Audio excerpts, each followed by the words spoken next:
Episode 8 के starting में हम शू के घर के अंदर डिटेक्टिव माइल्स और शू को देख पाते हैं, जहाँ पर कि वो डिटेक्टिव शू को और माइल्स को समझा रहा होता है कि आखिरकार सेलेस्टियल एबे यहाँ पर क्यों आई और उसका असली मकसद क्या है। और डिटेक्टिव जुनाया हानामुरा का मर्डर केस को भी एक साथ समझा रहा होता है। और वो डिटेक्टिव बोलता है शायद हो सकता है कि जुनाया हानामुराई एक मीडिएटर हो जो कि डीमन के साथ लोगों का कॉन्ट्रैक्ट बनाता है। जो सुनने के बाद माइल्स बोलने लगता है शायद इसीलिए हम दोनों के जाने से पहले उसको किसी ने मार दिया होगा। दूसरी तरफ किसरा शू के लिए खाना बना रही होती है। वहीं पर वो डिटेक्टिव बोलता है शायद जुनाया हानामुराई एक एजेंट नहीं है, उसके अलावा भी बहुत सारे एजेंट्स हो सकते हैं जो लोग डीमन की ऑब्जेक्टिव को पूरा करने के लिए काम कर रहे हैं। जिसके बाद वो डिटेक्टिव उस अनजान शख्स के बारे में भी बात करता है जो कि हमेशा शू को इन्फॉर्मेशन दिया करता था। तभी डिटेक्टिव शू से पूछने लगता है कि आखिरकार तुम उस अनजान शख्स से कैसे मिले जो कि तुम्हें इन्फॉर्मेशन दिया करता है, क्या तुम उसकी असली आइडेंटिटी जानते हो। ये सुनने के बाद तो शू काफी ज्यादा कंफ्यूज होता है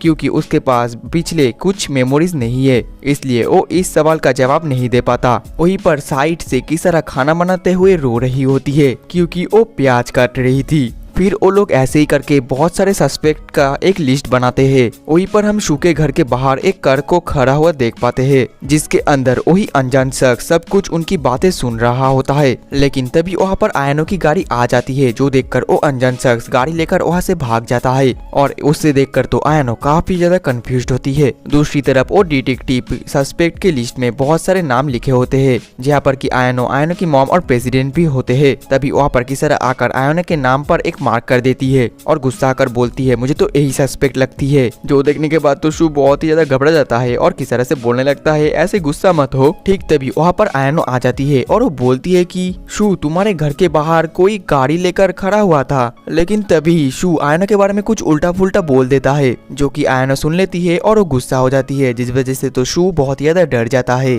अब इसके अगले ही पल आयनो सभी को समझाने लगती है और बोलती है तुम्हें क्या लगता है मैं डीमन के साथ काम कर रही हूँ, तो फिर तुम लोगों ने इस सस्पेक्ट के लिस्ट में मेरा नाम क्यों लिखा है। ये सुनने के बाद तो माइल्स बहुत ही ज्यादा घबरा जाता है। तभी डिटेक्टिव बोलने लगता है असल में हम सभी लोगों के ऊपर थोड़ा सा पॉसिबिलिटी लेकर एक लिस्ट बना रहे हैं। वहीं पर साइड से किसरा बोल रही होती है मुझे तो आयनो के ऊपर ही शक है। जो सुनने के बाद आयनो किसरा के ऊपर गुस्सा करने लगती है। देन अगले सीन में हम डीमन टर्मिनेशन के प्रेसिडेंट आयनो की मॉम और शू को देख पाते हैं और वो लोग भी उस सस्पेक्ट के लिस्ट को देख रहे होते हैं। और उस सस्पेक्ट के लिस्ट में उन दोनों का भी नाम होता है, जिस वजह से जो शू है वो उन दोनों से माफी मांगने लगता है। अब अगले ही पल हम शैरन को देख पाते हैं जो कि जेल में बंद होती है और उससे मिलने के लिए शू आया होता है। शू बोलता है अगर तुम कुछ भी चालाकी करने की कोशिश करती हो तो बाहर किसरा बैठी हुई है और वो तुम्हारा गर्दन को पूरा काट देगी। जो सुनने के बाद शैरन हंसने लगती है और शू से पूछने लगती है आखिरकार तुम मुझसे क्या चाहते हो। जवाब में शू बोलता है कि आखिरकार तुम इस सिटी में क्या कर रहे हो और इस सिटी में डिमानिवा क्या कर रही है।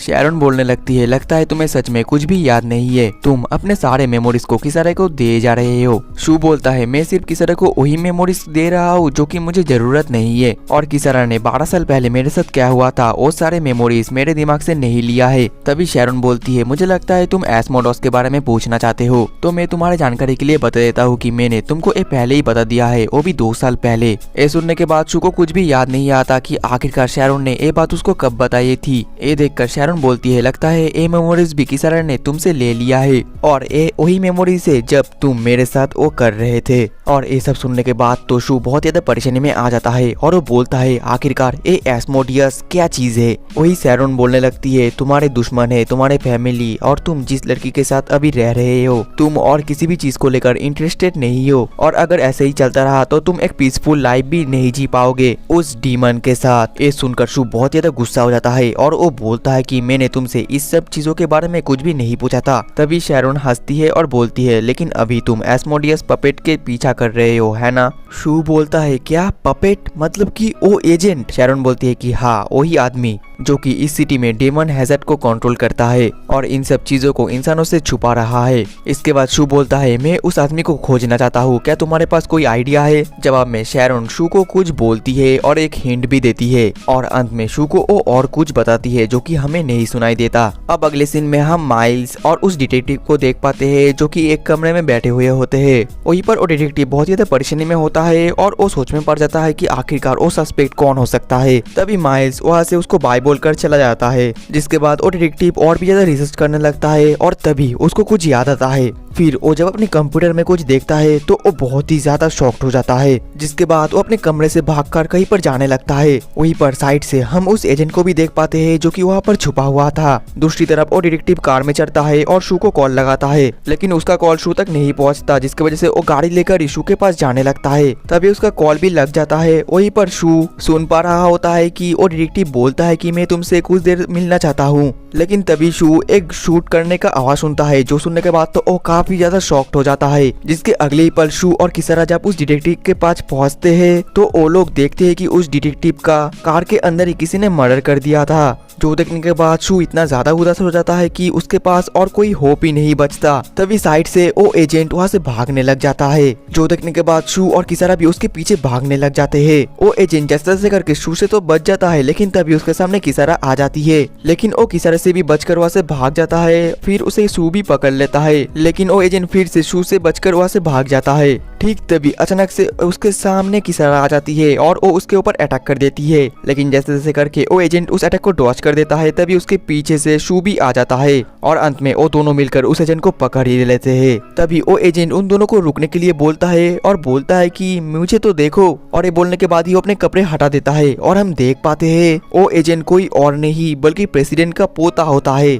जो देखकर तो किसारा और शू दोनों ही काफी ज्यादा शॉक्ड हो जाते हैं। शू तो बहुत ही ज्यादा गुस्से में होता है और वो उस प्रेसिडेंट के पोते को बोलता है, आखिरकार तुमने डिटेक्टिव को क्यों मारा? वो बोलता है कि तुम्हें गलतफहमी हो रही है, मैंने डिटेक्टिव को नहीं मारा। लेकिन तभी शू उसको एक मुक्का मार के उसको बेहोश कर देता है। जिसके अगले पल शू उसको पकड़कर अपने घर पर लेकर आता है और उससे बोलता है, तो आखिरकार तुम ही थे जो कि मुझे हमेशा इंफॉर्मेशन दिया करते थे, और तुम तो गवर्नमेंट के आदमी हो, मुझे पहले से ही गवर्नमेंट के ऊपर शक करना चाहिए था। और इस प्रेसिडेंट के पोते का नाम होता है मिखाइल। वहीं पर शू तो काफी ज्यादा गुस्सा होता है और वो बोलता है, ये सब कुछ छोड़ो और आखिरकार तुम मुझे बताओ कि आखिरकार तुमने डिटेक्टिव को क्यों मारा? मिखाइल बोलता है, मैं तुमको कितनी बार बोलूं कि मैंने डिटेक्टिव को नहीं मारा। लेकिन शू इतना ज्यादा गुस्सा होता है कि वो तो मिखाइल के मुंह के अंदर अपना गन ही घुसा देता है। जिसके अगले सीन में हम देख पाते हैं कि मिखाइल किसारा और शू को लेकर अपनी एक जगह पर आता है। वहीं पर वो शू और किसारा को अपने साथ किसी जगह पर लेकर जा रहा होता है। वहीं पर आज तक शू ने जो जो कुछ भी किया है और सब कुछ मिखाइल उसको बताने लग जाता है। जो सुनने के बाद शू उससे पूछता है, आखिरकार तुम्हें इतना सब कुछ कैसे पता? तभी मिखाइल उन दोनों को लेकर अपने एक कमरे में आ जाता है, जहाँ पर कि चारों तरफ स्क्रीनें लगे हुए होते हैं और वहाँ पर बहुत सारे आदमी काम कर रहे होते हैं। जो देखकर तो किसारा और शू दोनों ही काफी ज्यादा शॉक्ड होते हैं। वहीं पर मिखाइल बता रहा होता है कि मैंने शहर के चारों तरफ हर एक घर में हर एक जगह कैमरा लगा रखा है और मुझे शहर में कोने कोने में क्या क्या होता है सब कुछ पता है। और मिखाइल ये भी बताता है कि हमारे पास शहर का हर एक इंसान का डाटा, उनकी हिस्ट्री, कॉन्वर्सेशन सब कुछ गैदर्ड है। वहीं पर मिकामी यहाँ पर शू और किसारा को इस जगह पर लाया होता है क्योंकि वो उन दोनों को दिखाना चाहता है कि आखिरकार डिटेक्टिव को किसने मारा, क्योंकि इनके पास उस जगह का भी फुटेज होता है। फिर वो दोनों उस फुटेज को देख पाते हैं जहाँ पर कि एक इंसान डिटेक्टिव को गन से शूट कर देता है और ये देखकर शू बहुत ही ज्यादा गुस्सा होता है। देन अगले सीन में शू आयना के पास होता है और वो आयना को कॉफी देता है और थैंक यू बोलता है उसकी हेल्प करने के लिए। और वो आयनो सर्विलियंस कैमरा के बारे में भी सब कुछ बता देता है।